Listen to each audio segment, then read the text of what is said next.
2025 भर्तियों का वर्ष आज ही सुनिश्चित करें अपना सिलेक्शन और डाउनलोड करें तैयारी कर लो ऐप।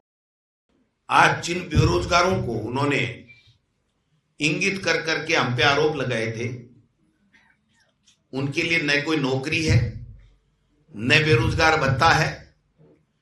जो नौकरियां 1 लाख की मुख्यमंत्री जी ने घोषणा की, मैं पूछना चाहता हूं मीडिया के माध्यम से, मुख्यमंत्री जी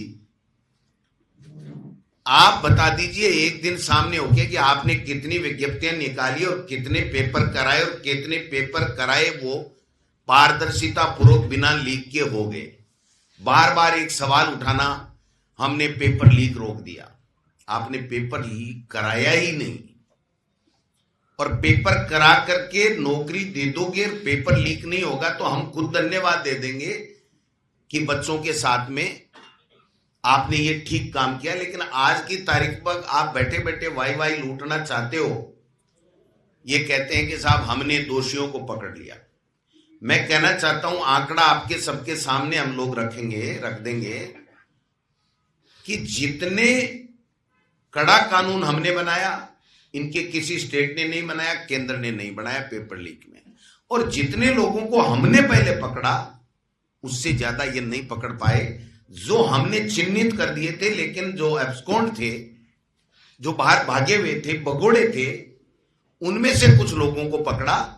और हां, ऐसा ही भर्ती में जरूर इन्होंने कुछ लोगों को चिन्हित करके पकड़ा, लेकिन उसका परिणाम क्या हुआ मैं पूछना चाहता हूं कि वो सारे के सारे थानेदार जैसे हेडिंग बना बना के मंत्री भी उस परीक्षा की निरस्ती की मांग कर रहे थे। ये देखो साहब, सारे फर्जी थानेदार हैं। 40 पकड़े, 24 जमानत पे आ गए और 20 भी जल्दी आने वाले हैं। तो आप किस मुंह से ये कह सकते हो कि हमने कोई तीर मार लिया? शिक्षा विभाग में तो बहुत ही शानदार काम चल रहा है। क्या कहूं शिक्षा मंत्री जी के लिए, तो इसी को रखना, इतना ही कहूंगा। 5 साल तक शिक्षा मंत्री यही रहे, और अगर भारतीय जनता पार्टी शासन में आ जाए तो गोविंद डोटासरा आप प्रेस के सामने फिर दोनों कान पकड़ के कह देगा कि वास्तव में यही शिक्षा मंत्री जोरदार था, हमारी सोच गलत थी। कोई भी ऑर्डर किया, सारे यूटर्न। पहले इंग्लिश मीडियम स्कूलों को बंद करने की साजिश की, जनता उठ खड़ी हुई। इन्हीं के जनप्रतिनिधियों ने कहा भाई क्यों।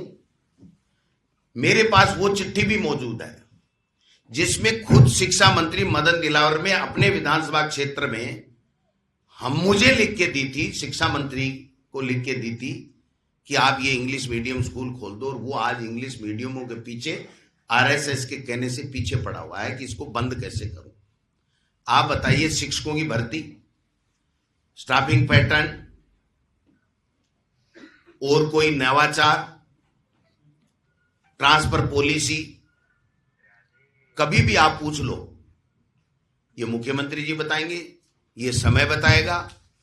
एक बात और कहनी है उनको तो, कि कोई भी शिक्षा पे सवाल पूछे तो मंत्री जी ये कहते हैं कि अब भविष्य में आने वाला शिक्षा मंत्री तय करेगा। तो चैप्टर तो क्लोज हो। उनको क्या कहें क्या नहीं कहें।